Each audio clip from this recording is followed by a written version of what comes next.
Muy bien.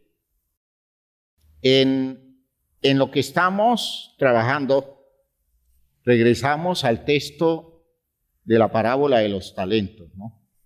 La parábola de los talentos es la parábola especial para los administradores de Dios. Los administradores de Dios. Hemos trabajado algunas cosas de esta idea de la parábola y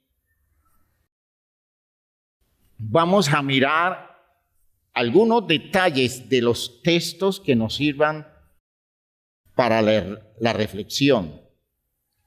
Dice el texto, porque el reino de los cielos, Mateo 25:14, el reino de los cielos es como un hombre que yéndose lejos, llamó a sus siervos y les entregó sus bienes. Eso en el espíritu de nuestro tema para los administradores, eso queda claro, ¿no? Les entregó sus bienes. A uno dio 5 talentos y a otro 2 y a otro 1. Y como dice, a cada uno conforme a su capacidad. Y luego se fue lejos. No dejaré de insistir en el significado espiritual, el significado teológico espiritual de esa expresión. Y se fue lejos. Y nosotros debemos entender la idea como una idea, digamos, muy concreta. El Señor Jesucristo se fue y se fue lejos. Es decir, se fue y le dejó en la parábola a sus siervos, en la visión cristiana a sus discípulos, todos sus bienes. ¿Ya? Dejó todos sus bienes. Es decir, todo lo que Jesús tiene como Hijo de Dios, como el Señor del cielo y de la tierra, así decidido por el Padre, todo lo que le pertenece a Jesús, eso se lo entregó a sus discípulos. Y la idea es que les entregó todo, demostrando el principio que Jesús no viene a ministrar con la iglesia, sino a través de la iglesia. Jesús está aquí porque la iglesia está aquí. ¿Ya? Jesús está actuando y está salvando porque la iglesia está haciendo el trabajo de acercar a las personas a recibir toda esa salvación y todos esos recursos entregados por Dios a Cristo. Todo eso la iglesia lo está ministrando porque el Señor se fue lejos. ¿Ya? Se fue lejos. Es una idea bíblica que tiene un valor enorme, porque nada va a hacer Jesús por la salvación de nadie en este mundo, sino a través de lo que hagamos nosotros, los que nos consideramos su iglesia, los que nos consideramos sus discípulos, los que nos consideramos creyentes cristianos. Nada va a ser. Escuchen lo que estoy diciendo. Y quiero que lo dimensionen en toda la gravedad de la expresión. Nada va a ser. Jesús no va a venir a afectar él directamente la vida de las personas. Él no lo va a hacer, sino que lo hace a través de la iglesia, y la presencia de Jesús la determina la iglesia. Y las palabras de Jesús las pronuncia la iglesia. Y las riquezas de sus poderosos recursos, las riquezas de poder, de sabiduría y de contenido en todos los aspectos de la vida, solo se proporcionan a través del trabajo que la iglesia haga. ¿Por qué? Porque Jesús se fue lejos. Ahora usted me va a decir, pero es que Jesús se hace presente en medio nuestro. Claro, claro. La entidad que identifica a Jesús se expresa espiritualmente en medio de la congregación, pero es la congregación la que hace presente a Jesús. Y ese es el sentido de las palabras que estoy citando, de las palabras de Jesús que estoy citando en este tema continuamente de Mateo 18, ¿ya? De Mateo 18. Fíjense que en el texto Jesús dice, es que si dos de ustedes se ponen de acuerdo en algo, mi Padre se lo va a dar. Dos de ustedes.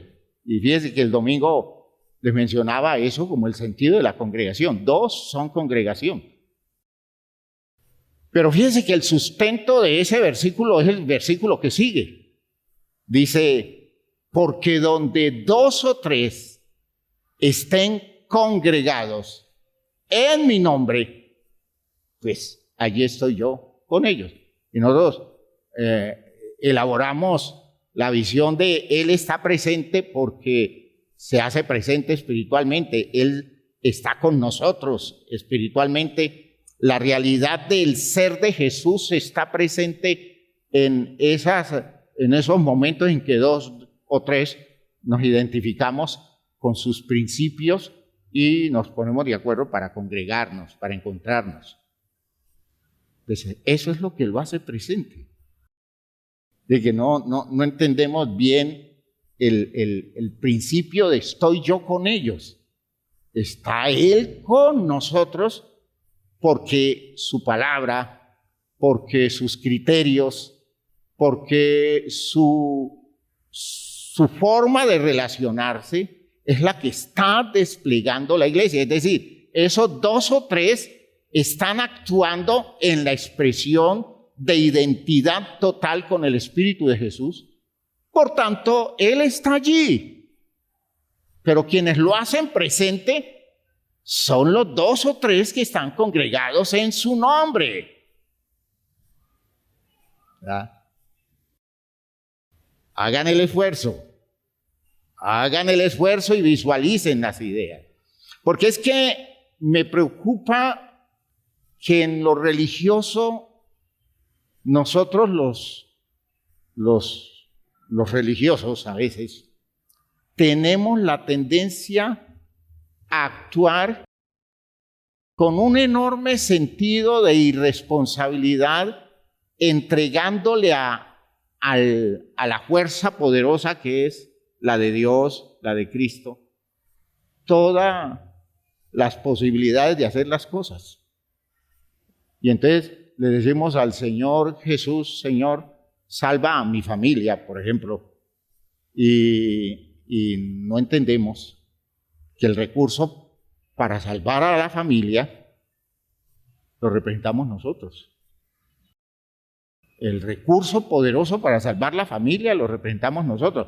¿Qué tanto poder hay? ¿Qué tanta riqueza hay? ¿Qué tantos bienes tenemos en nuestra familia de parte de Dios en Cristo a través de la provisión que hemos recibido los que somos creyentes y miembros de la familia? Entonces le estamos pidiendo a Jesús que meta su mano y salve la familia, y la mano de Jesús para salvar la familia, somos nosotros, porque Él se fue lejos, quedamos nosotros. Y lo estoy diciendo de esa forma, así intencionalmente, para que perciban el impacto de esa realidad. Él no va a venir literalmente a salvar mi familia, porque Él se fue lejos, pero me dejó a mí, nos dejó a nosotros, y con nosotros dejó todos sus bienes. Gloria a Dios. ¿Me están escuchando? Con nosotros dejó todos sus bienes. Todo pesa sobre nuestros hombros. Todo es nuestra responsabilidad. Que necesitamos recibir más, cada vez más, porque lo que hay que hacer es más grande, más exigente. De hecho, más difícil. El mundo está muy difícil. Y necesitamos poderosos recursos, necesitamos una provisión abundante de todas las cosas que Dios le entregó a Cristo Jesús para convertirlo en Señor del cielo y de la tierra. Y la provisión está en Él, pero está para nosotros, porque el trabajo lo tenemos que hacer nosotros. Por eso cuando yo veo tanta comodidad, y perdónenme, tanta irresponsabilidad, donde no avanzamos, no crecemos, el entendimiento nuestro respecto de lo de Dios, hermanos, es bien mediocre, bien elemental. Nosotros ni siquiera conocemos la Escritura, ¿verdad? A veces uno quisiera que al citar un pensamiento, el creyente dijera, eso lo leí por allá en Isaías. Eso lo dicen los salmos. Pero uno cita ideas y los hermanos no tienen siquiera una mínima intuición de decir, eso está en tal parte.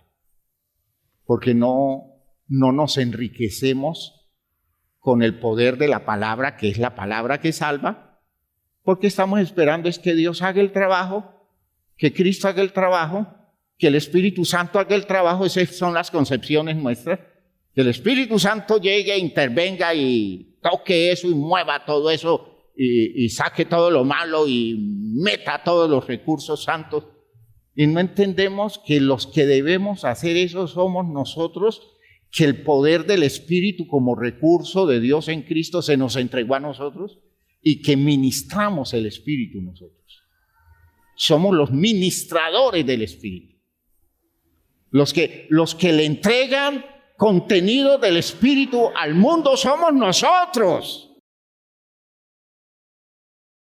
Y debemos ser llenos de todo eso, porque nadie más va a hacerlo por nosotros. Porque si no lo hacemos, nadie más lo va a hacer. Y porque al final vamos a tener que dar cuenta, como muestra la parábola, de toda nuestra negligencia, de todas nuestras disculpas, nuestras justificaciones, eso de decir no tuve tiempo, eso no era conmigo, yo estaba muy ocupado en esto o aquello, eso era para los expertos de la religión y no entender que esa es una misión que a todos en la iglesia Dios en Cristo nos la entregó. Porque Jesús va a venir es a pedir cuentas, no va a venir a hacer un trabajo. ¿Me está oyendo? Él viene es a pedir cuentas. Él no viene a hacer trabajo, porque ya nos entregó a nosotros todos los recursos para que nosotros hiciéramos el trabajo.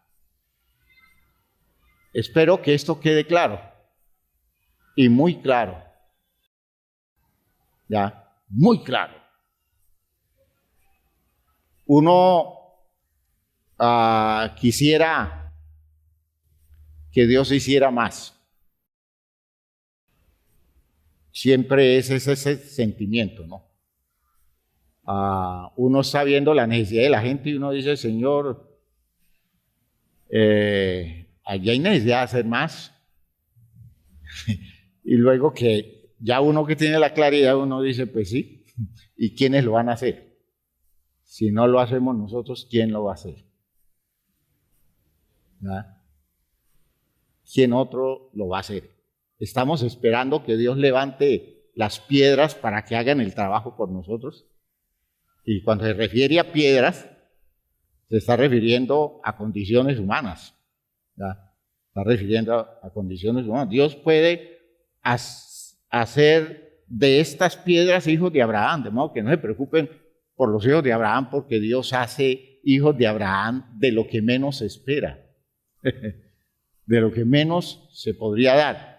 Y yo creo que a veces estamos esperando es que nos den esa bofetada y nos demuestren otras personas con menos recursos, quizás con menos andamiaje,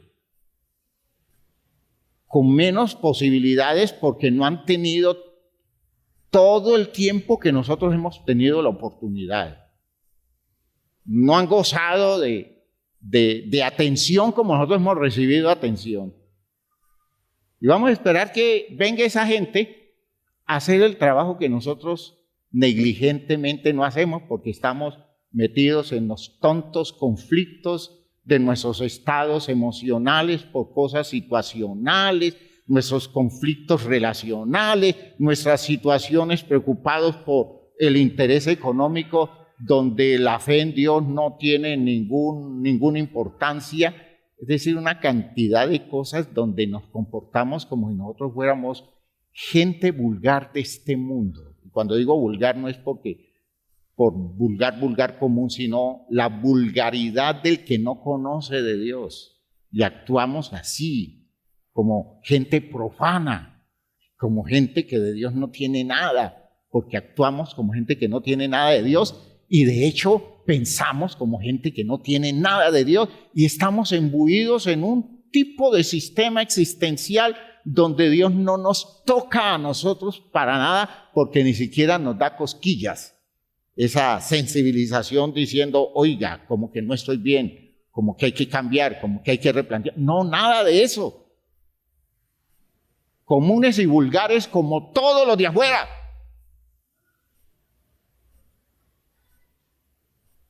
¿Y quién va a venir a hacer lo que debemos hacer nosotros? Nadie más. ¿Por qué? Porque Él se fue lejos. Él se fue lejos. ¿Está claro? ¿Sí está claro, hermanos míos? Miren que en el texto, en el versículo 19 dice, después de mucho tiempo, es un texto interesante porque la idea es que Jesús venía rápido. Pero en la parábola, o sea que es una parábola de un pensamiento avanzado de la iglesia, en la parábola dice, después de mucho tiempo, vino el Señor de aquellos siervos y arregló cuentas con ellos. Que nos van a pedir cuentas de lo que hemos hecho con nuestra vida cristiana. Sí, eso es así. ¿Ya? Eso es así. A nosotros nos van a pedir cuentas de lo que nos han dado, de todos los bienes que hemos recibido, desde la monedita de 5 que el Señor nos ha dado, hasta los grandes talentos de elaboración, de pensamiento, de estructura de la persona. Hay gente con talentos, por ejemplo, para las relaciones extraordinarios, y la gente no entiende que eso lo recibió de Dios y eso, por eso debe responder, porque eso debe dar fruto espiritual. Si yo tengo habilidad para relacionarme, ¿cómo es posible que yo no he usado esas habilidades para acercarme a la gente perdida y vincularlos a los programas de salvación? Y entonces lo uso solo para mis negocios, lo uso solo para llegar donde quiero llegar o donde quiero posicionar a mis hijos, donde quiero ubicar a los míos, y no entiendo que eso es la añadidura del programa, porque el programa fundamental está hecho para que yo use eso para surtir al mundo perdido, ese mundo carente de habilidad relacional, ese mundo vacío de sensitividad, de contactos, esa gente que está sola, abandonada, sin oportunidad de encontrar alguien que le brinde una sincera amistad. Ese es un recurso que Dios le ha dado a usted y usted no lo usa y de eso le van a pedir cuentas. Ah, sí, Señor, claro, porque yo llegué a un puesto muy alto en la gobernación de Santander. Ah, no, yo casi tuve un ministerio en el gobierno de tal presidente, porque es que yo me volví un hombre muy experto. Y Jesús le va a decir, ¿y de quién recibiste eso? ¿Y para qué? ¿Alguna vez te preguntaste eso? ¿Y a quién le serviste? Gente que llega a esas posiciones y se olvida de todo lo que espiritualmente es el origen de todo eso que ha recibido. Hermanos, lo nuestro es un cuento. Perdonen que lo diga así tan abiertamente. Esto es un cuento. ¿Ya? Eso es pura carreta. Lo que religiosamente nosotros manejamos es pura carreta, puro cuento. Porque estamos metidos en nuestras cosas lejos de cualquier interés por visualizar un compromiso en lo mínimo con el Dios que nos ha dotado de cosas tan especiales. ¿Ya? Y lo digo para mi iglesia. Mi iglesia vive en un cuento. Eso es mi iglesia, una iglesia que vive en un cuento. Descomprometidos totalmente, lejos de todo aquello que represente responsabilidad con la causa de Dios, perdiendo el tiempo en una forma perniciosa y no darse cuenta en lo mínimo que de eso tiene que dar cuenta a Dios. Eso es un principio que allí está. En la base de ese pensamiento de la parábola, allí está. Porque eso es lo de fondo de la parábola. Lo de fondo de la parábola es que Él se va, pero Él regresa. Y Él no regresa simplemente a regresar y a colocar las cosas en las condiciones de su grandeza y de su poder, sino en la demanda a los suyos. Es demanda, lo que viene es a demandar, lo que viene es a pedir cuentas. Y nadie se va a escapar con disculpas. A veces disculpas que suenan a justificaciones absolutas.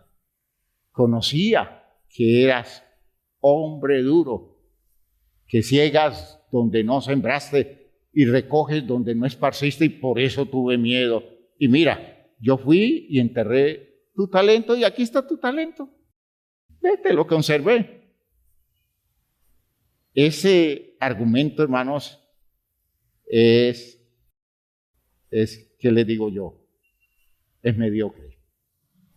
Eso es lo que le dice el Señor a ese hombre. Si lo sabías, si sabías que yo estoy recogiendo donde no, estoy cosechando donde no sembré y recojo donde no he esparcido, al menos dame un mínimo de ganancia, porque te di el talento y si estoy pidiendo más que lo que te di, eso debiste entenderlo, porque es lo que me estás diciendo.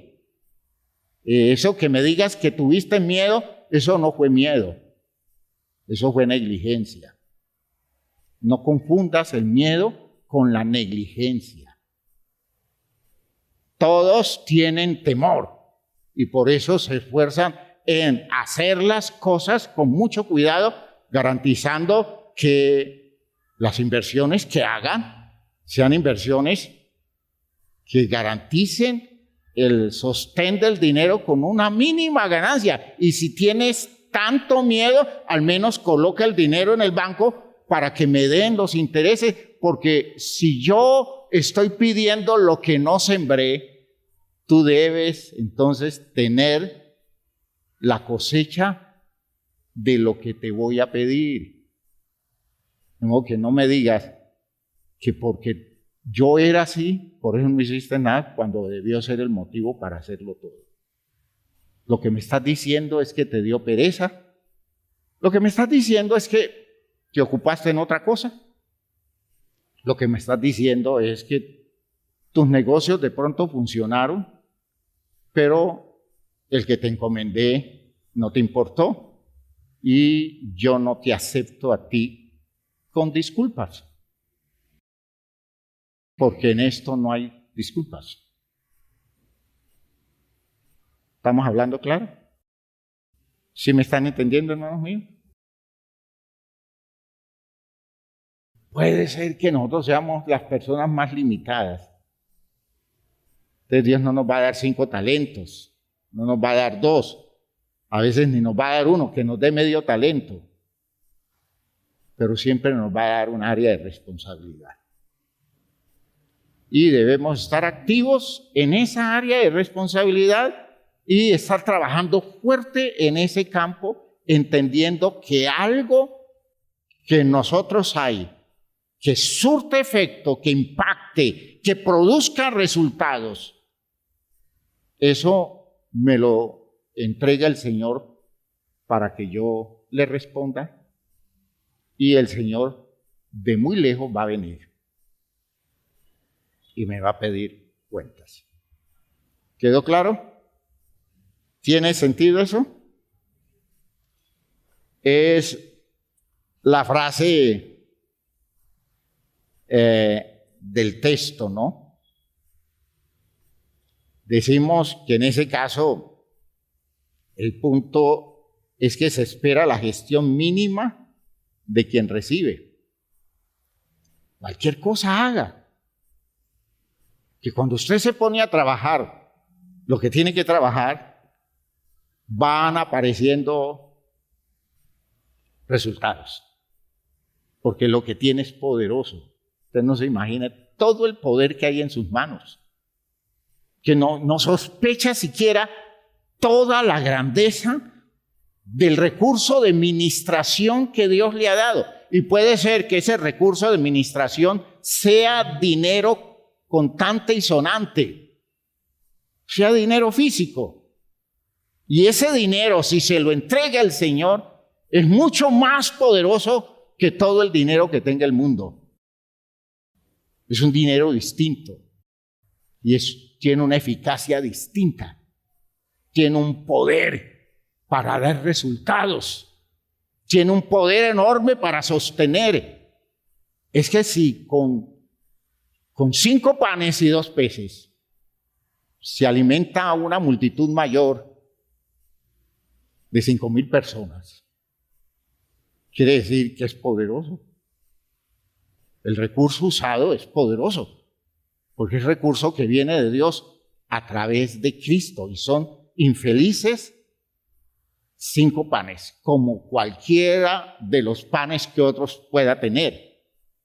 Y 2 pececillos, yo me imagino que eran esos peces secos, es decir, pescado abierto y seco que ellos guardaban y se lo echaban a la mochila, de modo que cuando iban por el camino lo sacaban y comían, tomaban un pedazo de pan y un pedazo de pescado seco, ¿ya? Como que el pescado seco tiene aplicaciones muy buenas, ¿ya? Y comían eso y le presentaron a Jesús 5 panes y 2 peces, y los discípulos decían, ¿y qué se puede hacer con eso? Pues Jesús logró que con eso comiera una multitud. ¿Será eficaz? ¿Será poderoso? Usted dice, con esto que yo me gano, ¿qué se puede hacer? Y usted dice, y en este tiempo, pues menos. Como están las cosas, como subió todo, la comida ya cuesta el doble, entonces, ¿qué se puede hacer con estos centavitos que tengo en mis manos? Si los puso Cristo Jesús en las manos suyas, usted con eso vive y ayuda a vivir a muchos. Si usted me quiere entender bien esto, se va a abrir a una visión distinta. Porque es el tiempo que entendamos que es talento de Dios, es recurso de Dios, es provisión de Dios. Y estoy hablando de algo común. Hay otras cosas más elaboradas que usted tiene. Hay riquezas poderosas en la cabeza suya. Hay riquezas poderosas en sus manos, ¿ya? En todas sus habilidades, en todas sus capacidades. Usted tiene cosas poderosísimas. Y no porque usted las tenga, no porque sea usted, es porque le llegaron como recurso, como bien que le pertenecía al Señor suyo, que se fue lejos, y le entregó eso que él ha usado, eso que él usaba. Cuántas maravillas hizo Jesús con lo que tenía. Enorme cantidad de cosas. Cuando se va, todo eso que usó para mostrar su grandeza, nos lo entregó a nosotros. ¿Qué estamos haciendo nosotros con eso? ¿Qué resultados estamos obteniendo? ¿Ya? Es la mata de las disculpas. Los nuestros son disculpas. ¿Ya? Porque el día que nos hagan preguntas serias, ese día lo único que vamos a tener es disculpas que no resuelven. Y creemos, porque ya la elaboramos, que con eso podemos sentirnos tranquilos y sin ninguna carga de conciencia, porque el día que me pregunten yo digo esto y esto y esto, porque eso es así. Pues no es así. Dios ha enriquecido su vida si usted está en la iglesia. Dios le ha dado cosas muy maravillosas si usted está en la iglesia. Usted ha progresado mucho. Desde el tiempo que está en la iglesia, usted ha progresado mucho. Y no hablo solo en razón de su economía, no hablo solo de su estatus social, que también se ha dado. ¿Ya? Estoy hablando de muchas otras cosas. Hay claridades de Dios que usted tiene y usted está rodeada de gente que esas cosas las ignora totalmente y usted está en esa indolencia donde eso que tiene no la compromete en nada con la ignorancia de esa gente. Y es muy grave, porque de eso vamos a dar cuenta. Y vamos a ver en el programa bíblico de ese texto cómo llega el momento en que se nos va a presentar la evidencia de lo que pudimos hacer y no hicimos. El que había recibido 5 talentos fue y negoció con ellos y ganó otros 5 talentos. Y podemos decir que es aquella persona que hace gestión y rinde fruto a favor de la causa de su Señor. No estamos hablando de una semilla que se entierra y crece por su cuenta, ¿no?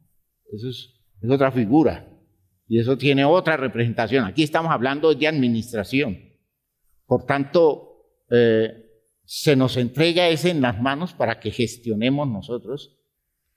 La persona imprime en el recurso su dinamismo para hacer que produzca. Es usted que hace que produzca. Eso no produce solo. La moneda en el bolsillo suyo no va a producir nada. No es mágica. No es mágica. Usted la hace producir porque usted la invierte, porque usted la coloca en el sitio donde debe colocarla, de modo que produzca la ganancia para la causa de Cristo Jesús. Ese es el reino de Dios, hermanos míos. El reino de Dios no es el territorio de la manifestación de lo de Dios. El reino de Dios es la manifestación de lo humano usando el recurso de Dios. En el reino de Dios no actúa Dios, actúan los hombres. En ese programa que Jesús dice, el reino de los cielos se ha acercado, ese de Marcos 1:15, el reino de los cielos se ha acercado, arrepentíos y creed a la buena noticia. Esa idea del reino de los cielos o el reino de Dios que se ha acercado no se está refiriendo a Dios que se acercó. Se está refiriendo al hombre que tomó la responsabilidad de acercar a Dios a la humanidad perdida. Gloria a Dios. Y ese hombre es Cristo Jesús, cabeza del trabajo nuestro. Cuando Él dice ese reino de los cielos se ha acercado, se está refiriendo a Él. ¿Ya? ¿Por qué? Porque Él es la expresión del propósito de Dios, es el poder de Dios para la salvación del mundo y es el accionar de Él. Es Dios obrando a través de Él, pero si Él no se presta, Dios no tiene cómo obrar. Y hoy no está Jesús tampoco, ni Jesús, ni el Padre. Y entonces, ¿cómo llega el reino de Dios? Por medio nuestro. En Juan 17 Jesús lo explica, yo en ellos y tú en mí, para que sean perfectos en unidad y el mundo conozca que tú me has enviado y que los has amado a ellos como a mí me has amado. Pues son ellos, en ellos estoy yo y tú estás en mí, pero todos nosotros dos, Padre e Hijo, estamos en ellos. Es en ellos, porque ellos son los que se van a dejar ver, ellos son los que se van a manifestar, ellos son los que van a actuar, ellos son los que van a hacer los recorridos para ir a buscar las almas perdidas, ellos son los que hablarán, ellos son los que extenderán sus manos y a través de sus manos extendidas, tú en mí y yo en ellos estaremos actuando. Gloria a Dios, pero son ellos, no somos nosotros, son ellos. ¿Quedó claro? ¿Tiene sentido eso? Pónganse de pie, por favor.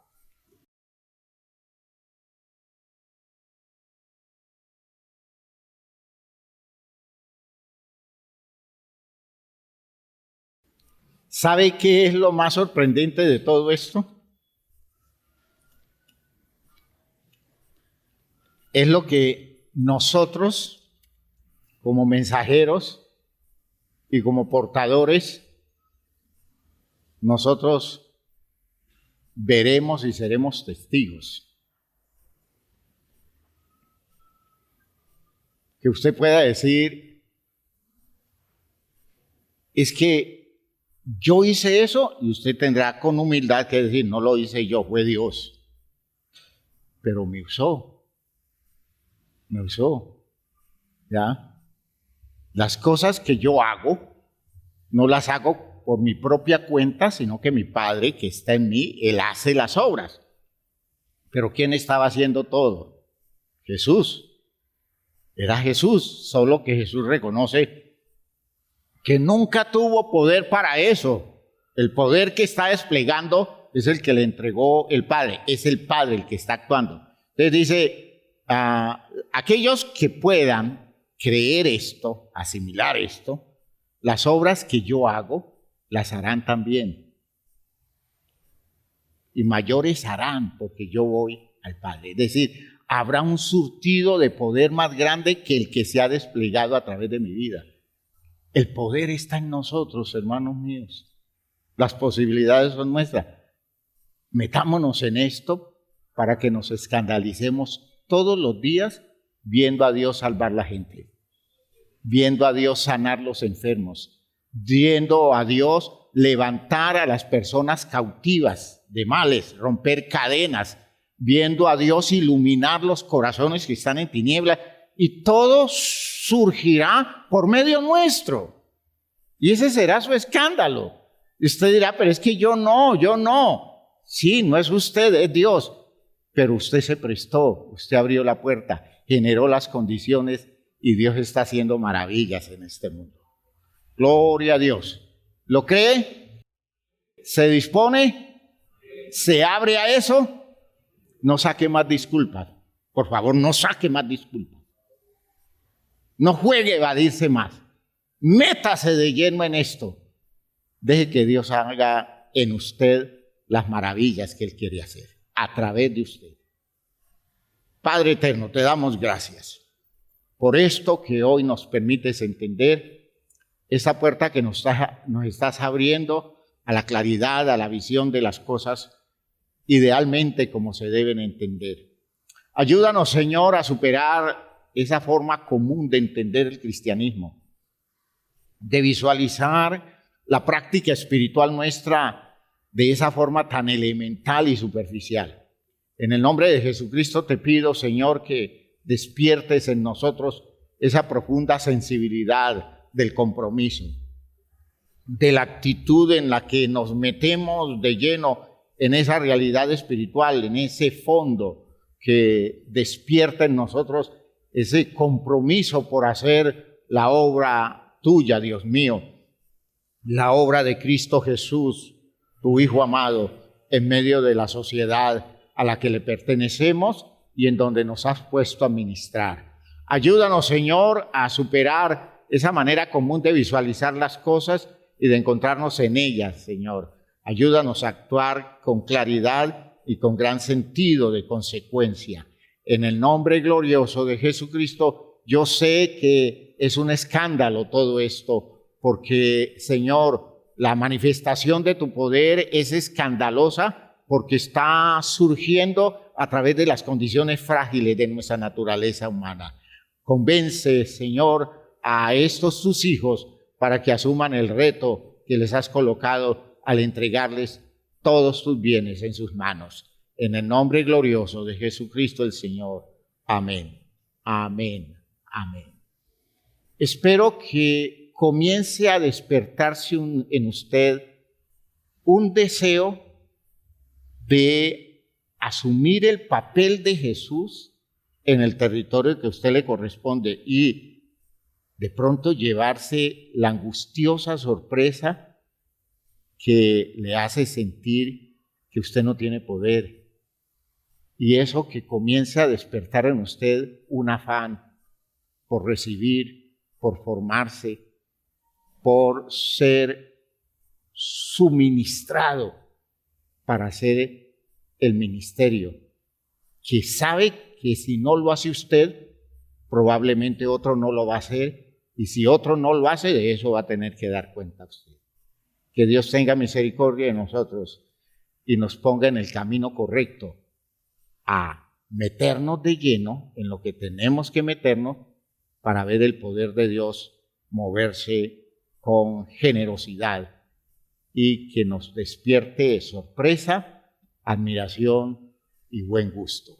Dios les bendiga a todos. Salúdense unos a otros.